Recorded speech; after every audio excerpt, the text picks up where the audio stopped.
for this event as part of, well, it's a joint event really. It's part of Dublin Climate Action Week, but also Bike Week. Both of those are on this week, and there's a whole range of events going on in County Hall as well as in wider Dublin. So you can check all those out on Eventbrite or dublinclimateactionweek.ie. So we're delighted to have our Active Travel Officer, Alanagh Gannon, is going to speak today about all the amazing work that the Active Travel guys are doing with the infrastructure. So Alanagh, I'll pass on to your good self. That's okay. Thanks a million. Yeah, thanks. Thanks for the introduction. So I'm going to start off on kind of like the basic today, which is, let me just see. There we go. Can you still see my slides? Yeah. Yep. Yep, great. What is active travel? So active travel is defined as traveling with a purpose via your own energy, via sustainable means. So how we kind of define that is walking, wheeling, and cycling. And by wheeling, we mean mobility aids. So if you're on a scooter, you might be walking or cycling, or wheeling, mobility aids, walkers, all those other things, non-motorized, self-purposed journeys. And how that kind of fits in with climate action is active travel is a type of sustainable travel. And as I said, why active travel? Why are we considering this? So one of the key elements is active travel is one of the key tools in combating climate change. So as part of the Climate Action Low Carbon Development Act, it sets out targets to reduce our carbon, and includes a goal of 51% reduction in transport emissions by 2030. How are we going to get there? By increasing our daily active travel journeys, so finding ways to avoid, and I think this is a great one from our climate action plan, avoid single journeys, traveling by car, trying to shift to more sustainable modes such as biking, walking, cycling, and public transportation, and how do we improve through energy efficiency.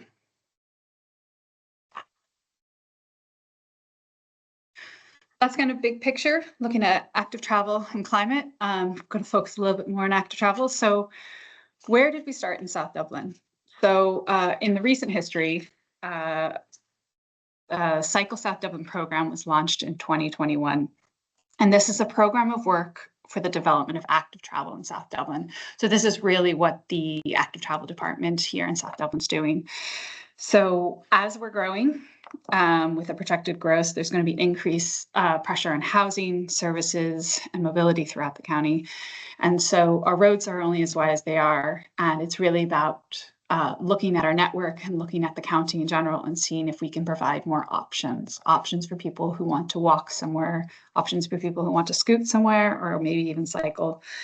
So from the Cycle South Dublin, it focuses on providing routes and destinations, routes and links between key destinations. So can we provide walking and cycling between schools, villages, town centers, and also connecting into the wider regional cycling networks in DCC and Kildare and so on. The Cycle South Dublin includes 45 routes and is aiming to deliver 263 kilometers of new and upgraded cycle lanes through over that 10-year, having started in 2021. So that map right there on the right is from the Cycle South Dublin program.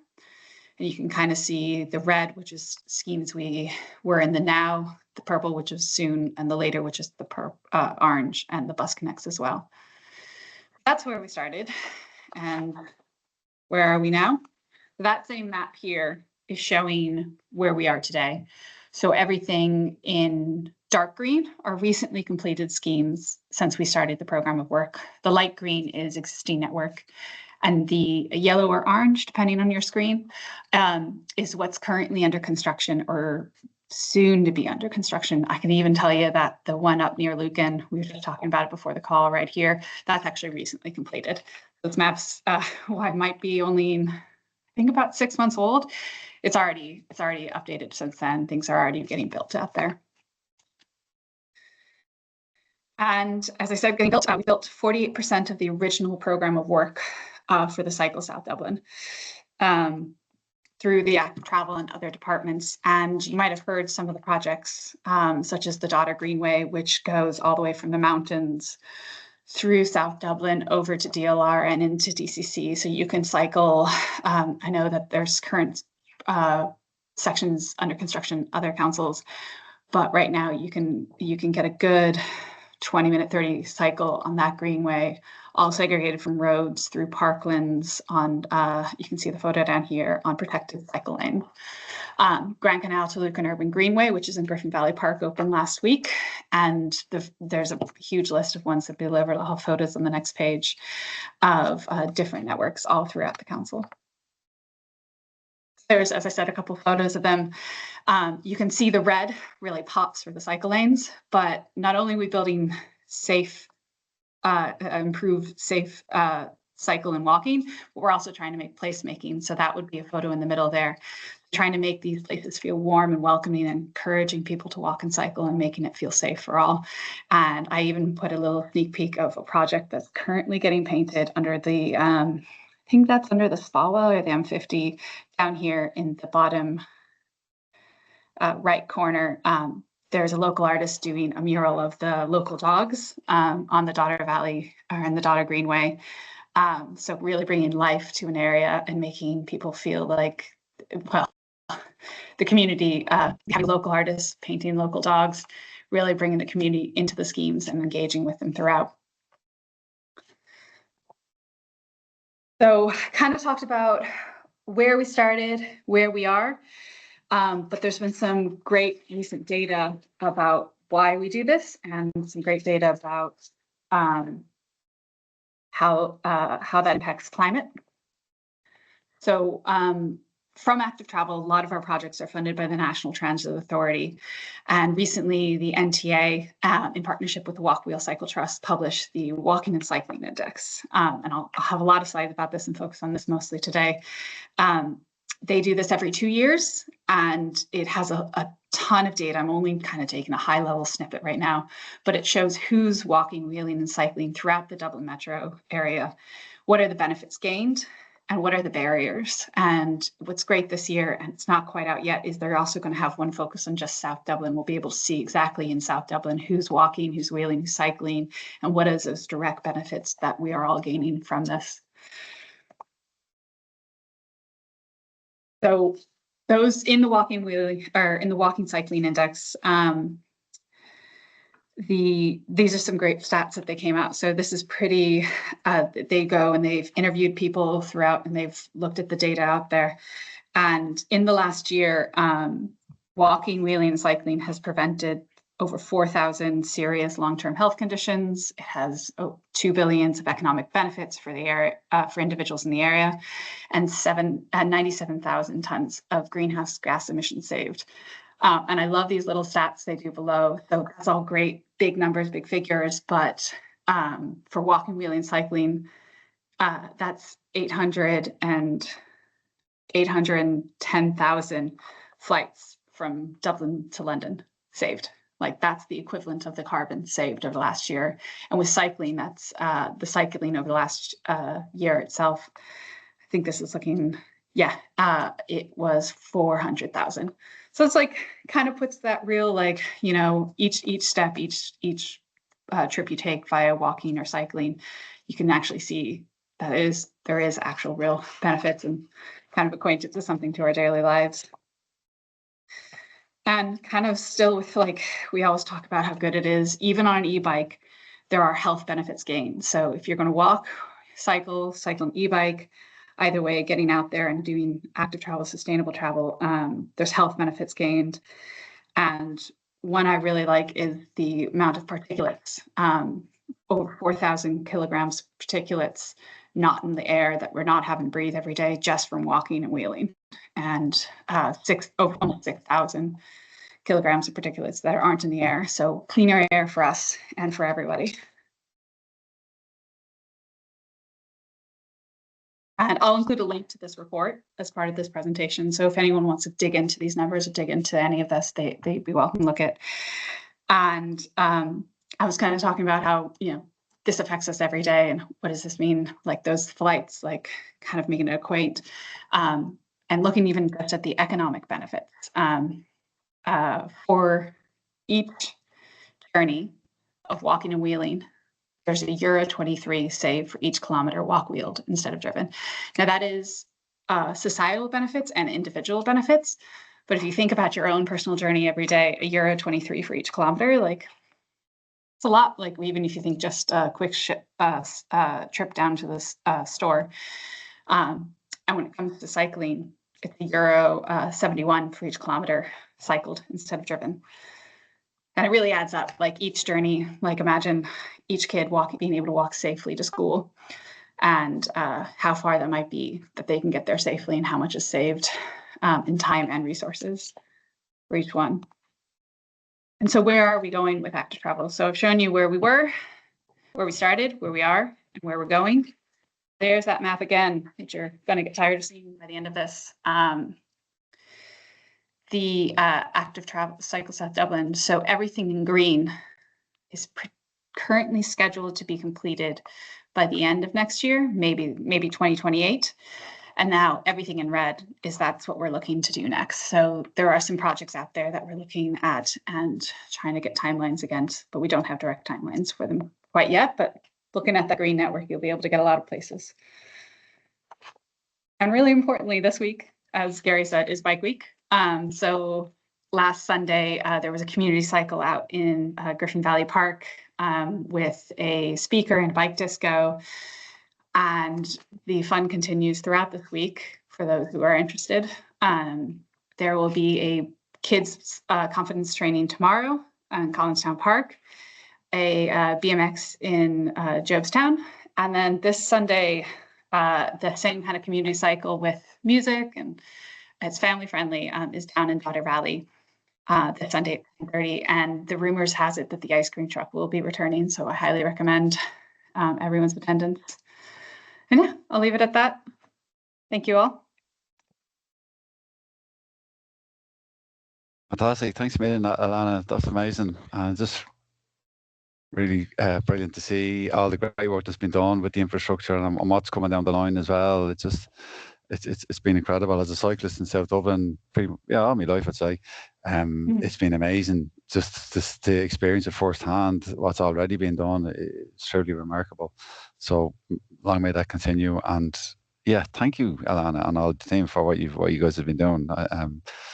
Great stuff. And credit to that team too. There's 8 technical and 4 admins, and it really they really give it their all. So it's amazing. And like, what advice would you have for someone? I know Stephanie, before we started, was talking about getting back on the bike and stuff. Would you have any advice that you might have for anyone thinking about getting on the bike? Yeah, I'd say. So I'll even just talk from personal experience, as you might hear from American originally, and grew up driving, didn't really cycle. When I moved to Ireland, I gave up the car and very much focused on trying it. And what I did was I broke my journey up. So I would cycle to work, take the bus back in the next day, and cycle home. And so I just kind of let myself break into it slowly and surely. And now I feel like it's hard to not get me on the bike to go home, because it's just so convenient and so nice to be out there, especially in this kind of weather. And also always pack appropriately, spare clothes.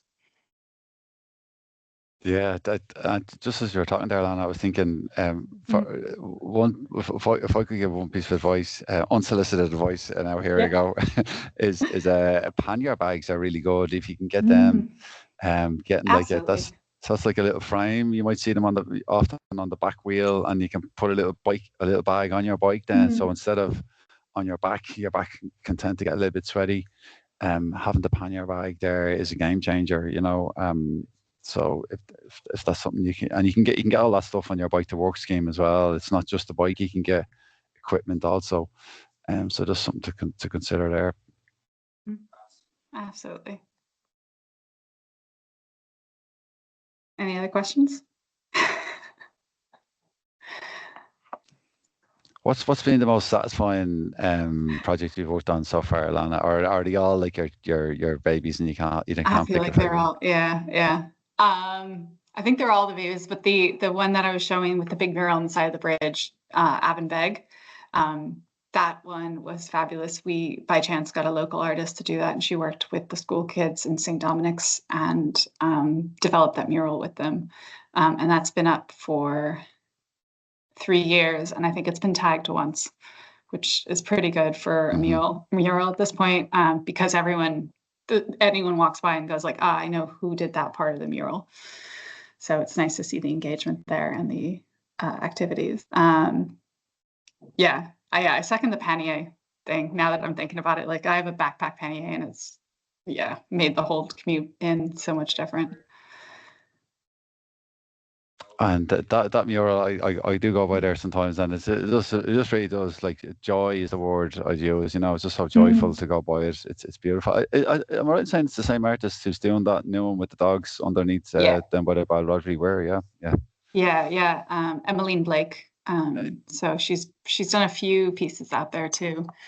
Um, and that's also like a really important element is the placemaking of projects. So not only safety is a key element of why people will choose to walk, wheel, or cycle. So feeling safe in the environment is the key element, but part of that is how does the environment look as Yeah. well. And if you even flip back and look at that or a couple of the other projects where we've done, it feels much safer to be there. Not only physically safe, are you separated from traffic with either a curb or landscaping or whatever it might be, but is the environment a place that feels welcoming for you to be as well? So that's a key element that we put in a lot of our schemes. Yeah, and just as part of all that, like the safe routes to school stuff, Alana, like all like the I know. pencil bollards and Yeah. stuff. Yeah. I meant to even bring up that like our safe routes to school and safe school zones, which I always get confused. Um, safe routes to school, like we're looking at the journey to the school, but even directly at that school gates, making it feel and be safer. Like those particulates that I was talking about, like kids are inhaling those when there's cars directly outside the school gate. So pushing those cars back ever and creating that space for kids to get to school safely. Yeah, Yeah, it's incredible. it's all part of what the active travel team delivers here. Amazing. Yeah. Can I ask Alana, sorry, Mhm. with what I was talking about previously, Yeah. for, say, the Tala to Clondalkin, is there going to Mhm. be any cycle paths where, what's the state I had it there a second ago, the Red Cow, around the Red Cow kind of area, because that seems a little Yeah. bit like dangerous as such with the crossing. Yeah. Oh, you mean on kind of like at Red Cow or Bellegarde Road? Which one is it? It's Yeah. where the hotel is, whatever that Yeah. one Yes. thing. So that one's on the later scheme. So that's the M50 Greenway. Okay. So that's on the long run. And that the M50 Greenway is a parallel and goes near the Red Cow. Mhm. So because it's on the later, we don't quite know its alignment quite yet of what it's going to look like. And that will be also combo project with Fingal as we go north and continue that one up. Perfect. So yeah, it's on the list, but I will confess it's far down there. No, no, it's fine. Yeah. Yeah. But Thank the you. Tallaght and the Docken one is, I think, a soon, not a soon, now soon. Yeah, a soon project. So that one might be a little different, but the Active Travel website, which has all those maps and links to most of these items, SDCC, like just slash Active Travel, Perfect. Okay. that has maps and those get updated frequently of statuses of the routes as well.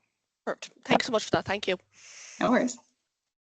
I just wondered, Alana, is all the kind of land, the road, council owned to begin with? I just thinking back to Mm. when in Mayo when they built, the Achill Mhm. Greenway, and Yeah. they had a lot of trouble with farmers with owning land and compulsory purchase orders and stuff. Do you guys have to do any of that CPO stuff, or? Um, we haven't yet. No, we haven't had to. A lot of what we have delivered has been within the roadways, and we can deliver it. This is getting the real technicals of the Section 38, so under the Roads Act, the council has the power to improve safety for pedestrians and cyclists and all road users, pretty much cars, anyone. And so we can do a lot of that on the road, and roads in South Dublin are quite wide as well. So they were built far wider than any capacity could hold. Like you can't get another lane on there. It's just wider than the car requires. So some of that can be used towards walking and cycling. And a lot of that sometimes is just shortening how long it takes for someone to cross a side road. So when you're crossing the street, like a side junction as it tees up to a main road, just shortening that crossing distance can really help people, help the safety of the crossing. You're spending less time in the road. And also for those who can't, say, have need mobility aids or need to walk a bit slower, it gives them that sense of safety as well as physical safety. Yeah, amazing. Just the safety thing as well. I don't know if it was yourself, Alanagh, or someone told me before that with some of the cycle lanes that we put in, the car roadways are a little bit more narrow, and as a result, the average speed of drivers now is slowing down as well, isn't it? Yeah, well, they're coming within the speed limit, which is the roads are just some roads. We're not talking about all the roads here. Some roads are designed wider than the visual. When it looks very wide, you go very quickly, and the speed limit might be a lot lower than that. So if it's slightly more narrow and you have that smaller view shed, your speed will come down to match the speed limit.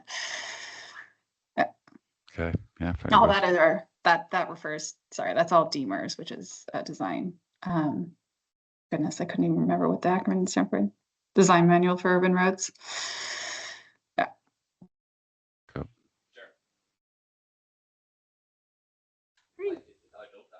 Well, if we have any more questions, I think we can leave it there. Do you want to hold on, Gary? What's up? Yeah. No. Yeah. Unless anyone has anything else. Any pressing active travel questions? Listen, that was brilliant, Alanagh. Thanks so much. That was really insightful. Really enjoyed that. And yeah, great job. Keep going, you and your team. Fair play to you. And thanks to everyone for joining as well today. So cheers. Take care, guys. Thanks All very the much. best. Bye. Bye-bye. Bye. Thanks. Bye.